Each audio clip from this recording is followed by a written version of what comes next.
After Hitler and the Nazis signed a pact in 1939, critics of the U.S. Communist Party say its intentions became clear. The U.S. and Britain were bad.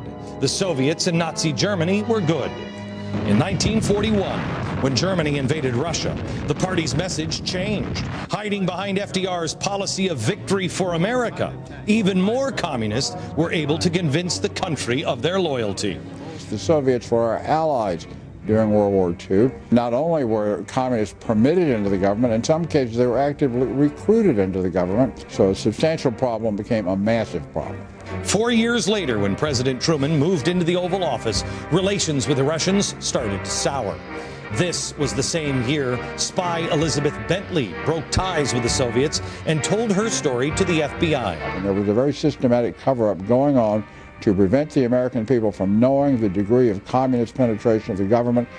3 years later, both Bentley and Chambers testified before a congressional committee about communist infiltration. In such a serious charge as this, it seems to me we should be getting after the question of my record. What do people with whom I work closely and intimately think of me? In the court of public opinion, Hiss emerged as the face of communism. He was convicted in 1950 for perjury after he denied giving documents to Chambers. Later that year, it was Republican Senator Joe McCarthy who shined a spotlight on the Communist Party again. He claimed he had yet another list of cases showing betrayal within the U.S. government. McCarthy later led a Senate committee investigation into inefficiencies in the government. Critics accused him of falsely identifying communists and smearing their names. McCarthy was eventually censured by the Senate in 1954. That same year, the U.S. became concerned about the domino theory, that if one country fell to communism, so would others. Kind of feels like that now, doesn't it? To help protect itself from a communist insurgency, America entered into the Southeast Asia Treaty Organization, an organization that eventually broke up in 1977. It took another 12 years for the communist regimes to fall in Europe when the Berlin Wall came down in 1989.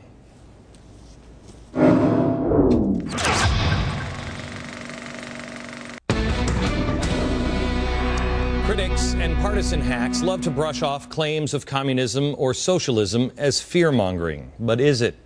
Is brush off of fascism fear-mongering? Well, let's see where we are, what direction we're headed. Here we are again. These are the tracks. This was freedom. There was small government and anarchy possible here. Here there's communism and fascism. Coughlin was down here in fascism. And FDR was surrounded by people, and I'll show you in a minute, surrounded by people who were communists. In the 1930s, the CIO, the union, actively recruited communists to join their ranks, actively. Before long, the CIO controlled unions, and it had about 2 million members. By 1950, they turned on those communists and ousted the unions that were dominated by communist leaders. In the 1990s, however, they voted unanimously to remove the anti-communist clause from their constitution. Maybe it was because everybody thought communism was dead. The effort, however, was led by John Sweeney. He is a member of the Democratic Socialists of America. It's interesting how progressives and communists and everybody else just changed the name. He was the president of the AFL-CIO from 1995 until last year. He also started the Union Summer Intern Program. This was great. This was a crash course on achieving social justice and economic justice through community organizing and using class warfare ideas and tactics. Question: why would you need to repeal this old law in your bylaws of your union, unless there was some new demand or desire for communists to join your ranks?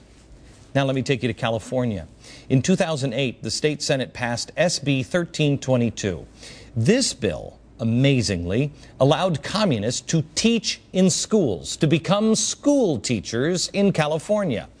Oh, and public employees also would no longer have to take an oath of office, which reads in part, I do solemnly swear that I will support and defend the Constitution of the United States and the Constitution of the State of California against all enemies, foreign and domestic.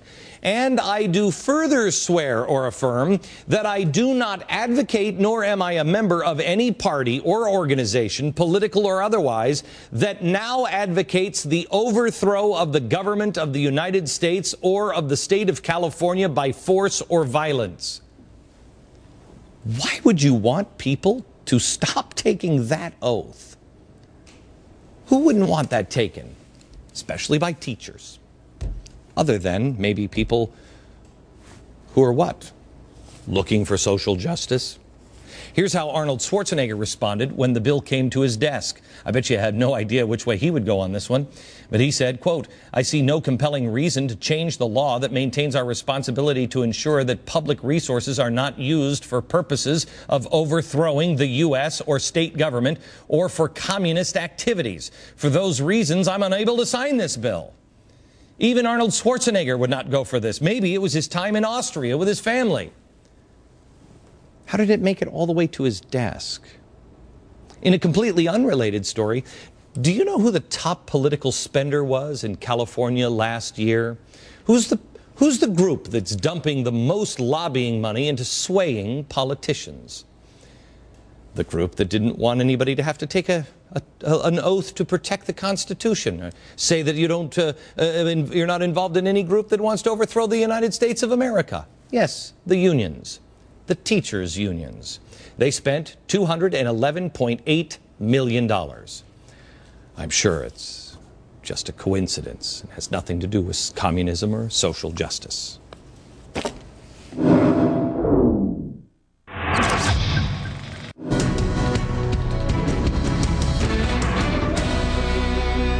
you don't want to repeat the past, you have to know about the past. In the 1930s, FDR had all these radical influences around him.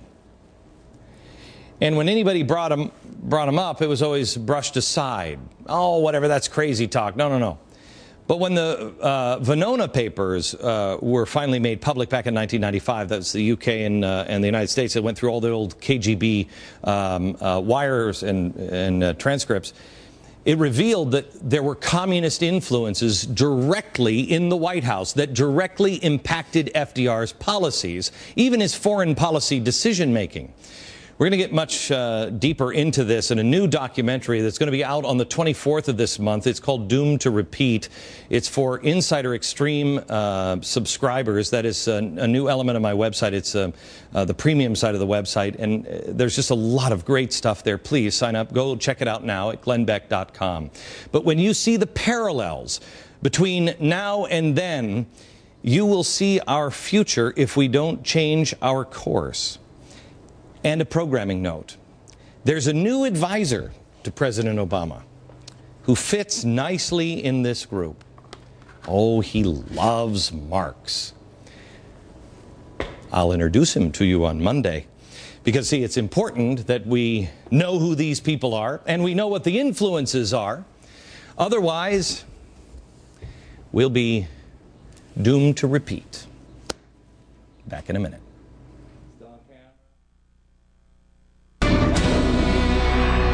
I have to show you there's a game. This is the kind of jobs that they were creating in the 1930s. The game of prosperity. Why did we last so long in the Great Depression? Because this was a game. This is how we created jobs. And if you look, you had to go with a spinner and you move these little guys above around the board, but you have to go back if you were hoarding. If you were buying American products, you could advance. If you broke a code rule to the government, you go back. Full support of the code of FDR, you could advance. It was a nightmare. Tomorrow, the one-year anniversary of the 9/12 Project special show. We'll see you there.